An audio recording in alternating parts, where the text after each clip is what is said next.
rainfall event in late September. Fantastic. I have another question for you.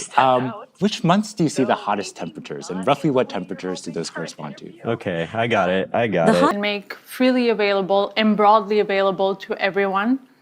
And we're always trying to find out ways to reduce friction so everyone can use ChatGPT wherever they are. So today, we'll be releasing the desktop version of ChatGPT and the refreshed UI that makes it simpler to use, much more natural as well. But the big news today is that we are launching our new flagship model, and we are calling it GPT-4o. The special thing about GPT-4o is that it brings GPT-4 level intelligence to everyone, including our free users. We'll be showing some live demos today to show the full extent of the capabilities of our new model, and we'll be rolling them out iteratively over the next few weeks. All right, so let's get started. A very important part of our mission is to be able to make our advanced AI tools available to everyone for free. We think it's very, very important that people have an intuitive feel for what the technology can do. And so we really want to pair it with this broader understanding.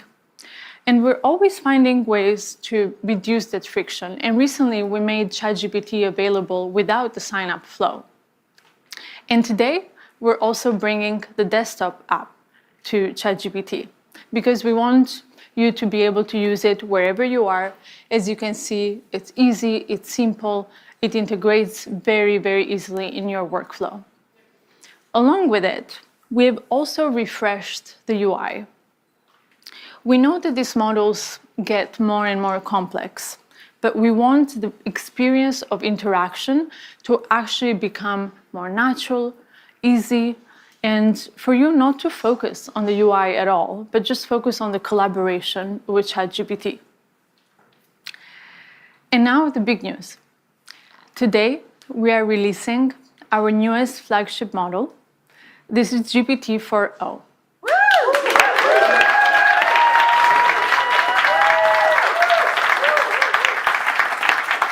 GPT-4o provides GPT-4 level intelligence, but it is much faster, and it improves on its capabilities across text, vision, and audio. For the past couple of years, we've been very focused on improving the intelligence of these models, and they've gotten pretty good. But this is the first time that we are really making a huge step forward when it comes to the ease of use. And this is incredibly important because we're looking at the future of interaction between ourselves and the machines. And we think that GPT-4o is really shifting that paradigm into the future of collaboration, where this interaction becomes much more natural and far, far easier. But, you know, making this happen is actually quite complex because when we interact with one another, there's a lot of stuff that we take for granted.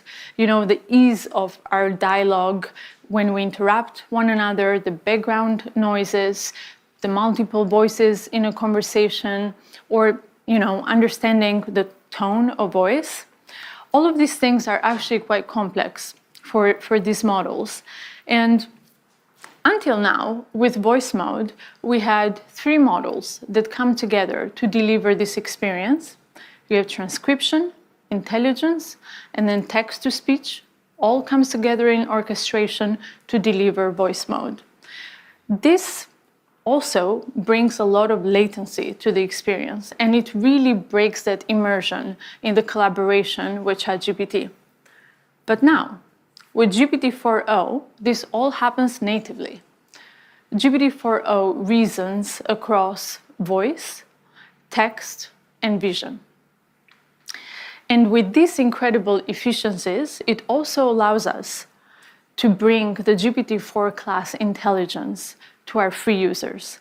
This is something that we've been trying to do for many, many months, and we're very, very excited to finally bring GPT-4o to all of our users. Today, we have 100 million people, more than 100 million in fact, they use ChatGPT to create, work, learn. And we have these advanced tools that are only available to our paid users, at least until now. With the efficiencies of 4.0, we can bring these tools to everyone. So starting today, you can use GPTs and the GPT store. So far, we've had more than 1 million users create amazing experiences with GPTs. These are custom ChatGPTs for specific use cases. They're available in the store. And now our builders have a much bigger audience where, university professors can create content for their students, or podcasters can create content for their listeners. And you can also use Vision. So now you can upload screenshots, photos, documents containing both text and images, and you can start conversations with ChatGPT about all of this content. You can also use memory, where it makes ChatGPT far more useful and helpful because now it has a sense of continuity across all your conversations. And you can use Browse, where you can search for real-time information in your conversation, and advanced data analysis, where you can upload charts or any information and it will analyze this information, it will give you answers, and so on. Lastly, we've also improved on the quality and speed in 50 different languages for ChatGPT. And this is very, very important because we want to be able to bring this experience to as many people out there as possible. So we're very, very excited to bring GPT-4.0 to all of our free users out there. And for the paid users, they will continue to have up to 5 times the capacity limits of our free users. But GPT-4.0 is not only available in ChatGPT, we're also bringing it to the API. So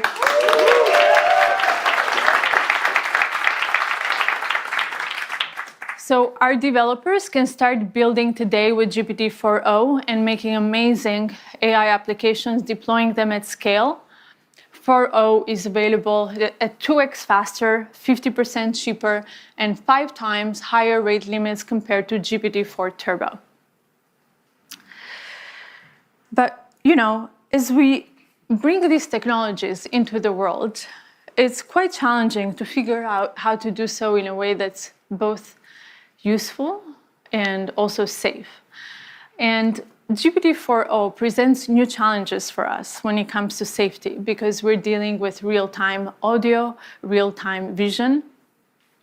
And our team has been hard at work figuring out how to build in mitigations against misuse.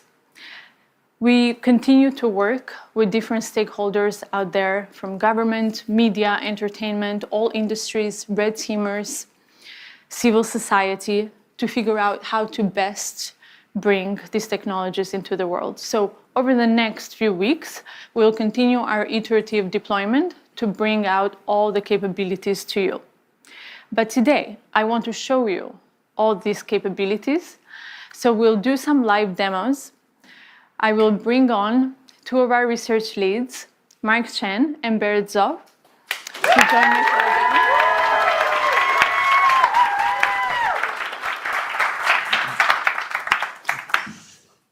Hi, I'm Berit. Hey, I'm Mark. So one of the key capabilities we're really excited to share with you today is real-time conversational speech. Let's just get a demo fired up. So I'm taking out a phone. If you are wondering about this wire, it's so we have consistent internet.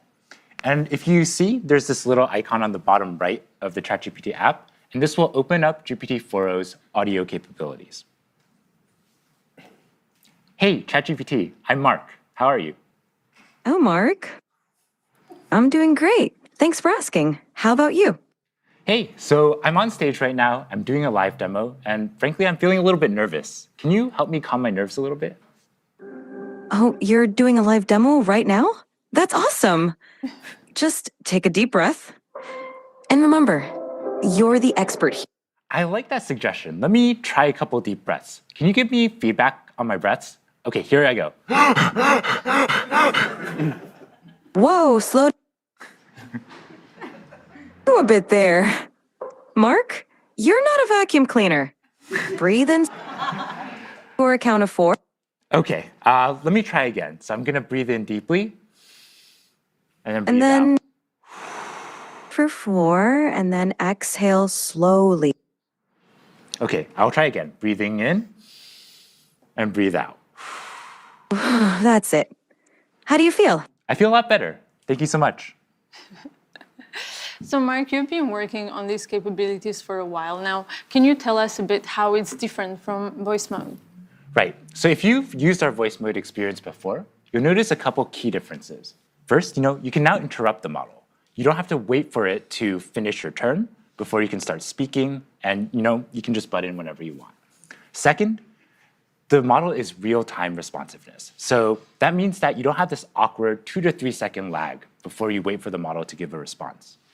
And finally, the model picks up on emotion, right? When I was breathing super hard there, it could tell, and it knew, hey, you might want to calm down a little bit. You're kind of running a little bit too fast. So, it really has that capability across the board to perceive your emotion. Not only that, though, the model is able to generate voice in a variety of different emotive styles. And it really has a wide dynamic range. So I'm going to fire up another demo for that. Yeah. Hey, ChatGPT, how are you doing? I'm doing fantastic. Thanks for asking. How about you? Pretty good. What's up? So my friend Barrett here, he's been having trouble sleeping lately. And I want you to tell him a bedtime story about robots and love. Oh, a bedtime story about robots and love? I got you covered. Gather round, Barrett. Once upon a time, in a world not too different from ours, there was a robot named Byte. Byte was a curious robot, always exploring. You started this story, but I want a little bit more emotion in your voice, a little bit more drama. Got it. Let's add some drama. Once upon a time, in a world not too different from ours, there was a robot named Byte. No, ChatGPT. I really want maximal emotion, like maximal expressiveness, much more than you were doing before. Understood. Let's amplify the drama. Once upon a time, in a world not too different from ours, there was a robot named Byte. Byte Actually, can was you do this in a robotic voice now?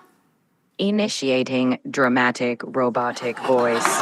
Once upon a time, in a world not too different from ours, there was a robot named Byte.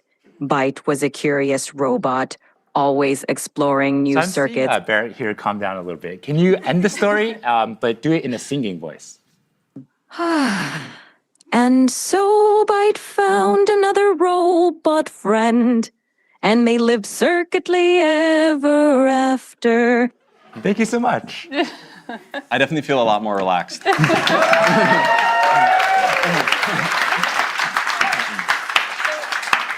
You've just seen the voice capabilities, but we also want to show you the vision capabilities, as the model can also see the whole world around us. Yeah, absolutely. Like, as you can see, you can chat with ChatGPT in real time, but you can also interact with it with video as well. Okay, so let me boot up ChatGPT. Hey, ChatGPT. Hello there. How's it going?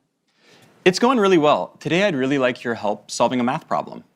I'm all ears. What math problem can I help you tackle today? So I'm going to write down a linear equation on a sheet of paper, and I'll show you. And then I'd love your help working me through it. But importantly, don't tell me the solution. Just help give me hints along the way.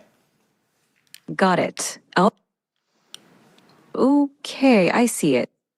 No, I didn't show you yet. Just give me help along the way. 1 second. Whoops, I got too excited. I'm ready when you are.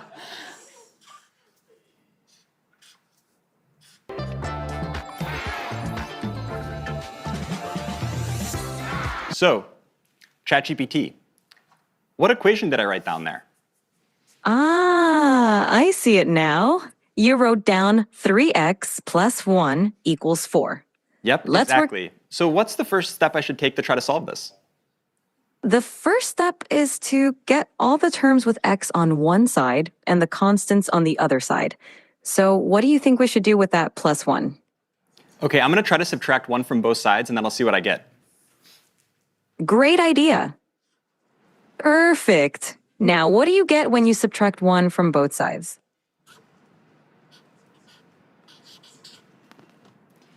Okay, so ChatGPT, this is what I ended up with. How does this look? Spot on. Now you've isolated the term with x on one side, and it looks like 3x equal 3. What do you think we should do next to solve for x? I'm not sure. Can you give me another hint? Of course. You have 3x, and you want to find the value of x. Think about what operation would undo multiplication. Is it subtraction? Close, but think of the opposite of multiplication, because 3x means 3 times x. Okay, I think it's division. Let me try to divide both sides by 3, and let me see what I get. Bingo! Go ahead and divide both sides by 3.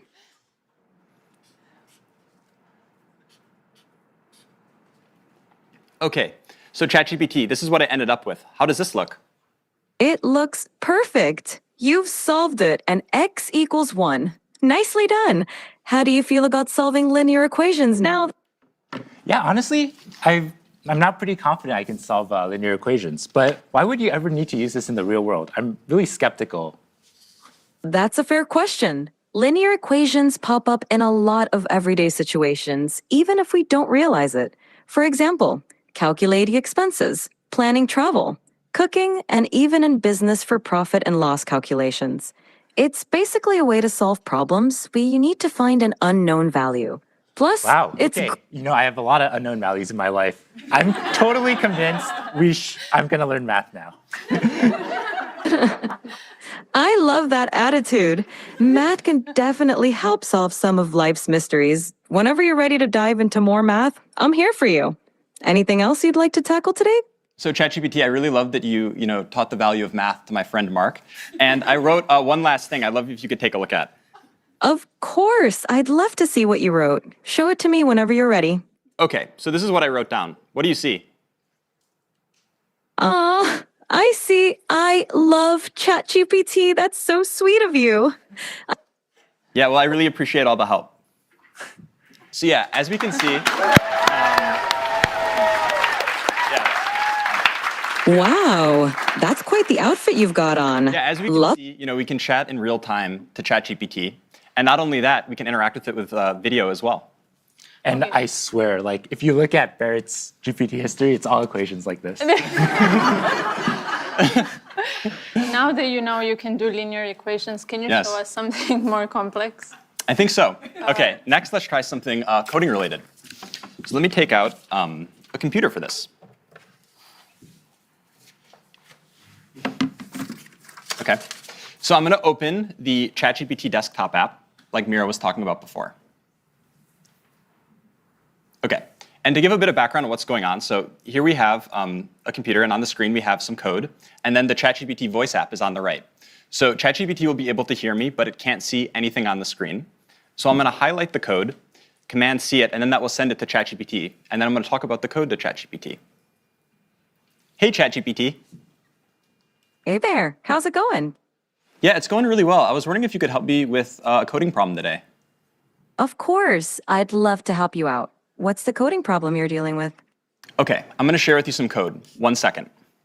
Sure thing, take your time. Okay, so I just shared some code with you. Could you give me a really brief 1-sentence description of what's going on in the code?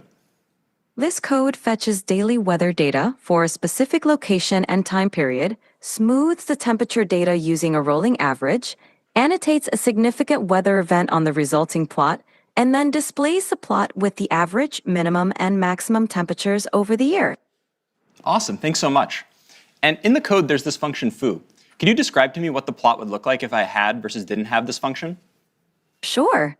The function foo xy takes in a data frame x containing temperature data and a window size y for calculating the rolling mean. It smooths the average temperature, minimum temperature, and maximum temperature columns by applying a rolling mean over the specified window. With the foo function, The plot would show smoother temperature lines because the rolling mean reduces the noise or fluctuations in the data. Awesome. This makes Thanks so much. So yeah, I definitely will want to apply this function. And so I'm going to generate the plot and then show it to you. Give me 1 second. Absolutely. Take your time. I'm excited to see the plot when you're ready. Yeah. So far, ChatGPT has only been able to see the code. And now I'm going to run it, and then I'll use the vision capabilities of the ChatGPT desktop app so it can actually see everything going on the screen as well.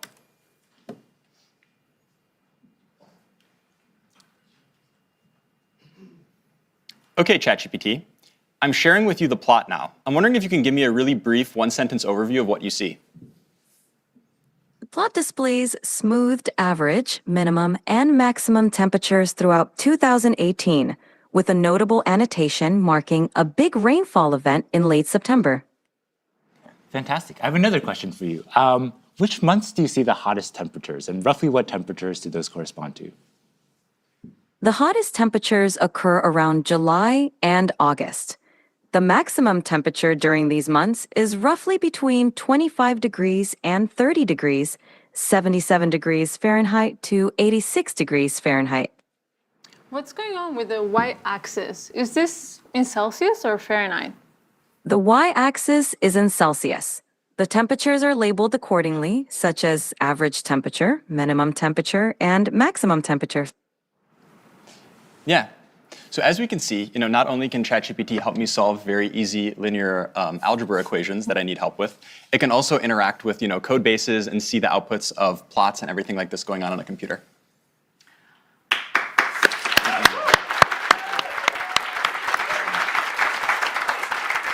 So a few minutes ago, we asked the live audience on X to submit a few requests for what they would like us to try out here. So I will take a couple of prompts. Okay, Bot Gaskar wants to know if GPT-4o is capable of real-time translation. Mark, you want to try this one? Sure, yeah, let's do it. All right. Yeah. I speak Italian, so we can just do English, Italian. Let's try to do English-Italian. Sure, let's do it. Hey, ChatGPT, how are you? I'm doing fantastic. Thanks for asking. How about you? How's your day going? I'm doing great. So I would like you to function as a translator. I have a friend here who only speaks Italian, and I only speak English. And every time you hear English, I want you to translate it to Italian. And if you hear Italian, I want you to translate it back to English. Is that good? Perfetto. Mark, io mi chiedo se le balene potessero parlare, cosa ci direbbero? Mike, she wonders if whales could talk, what would they tell us? They might ask, how do we solve linear equations? Potrebbero chiederci come risolviamo le equazioni lineari. Sicuramente sì. Certainly, yes. Great, looks like it works.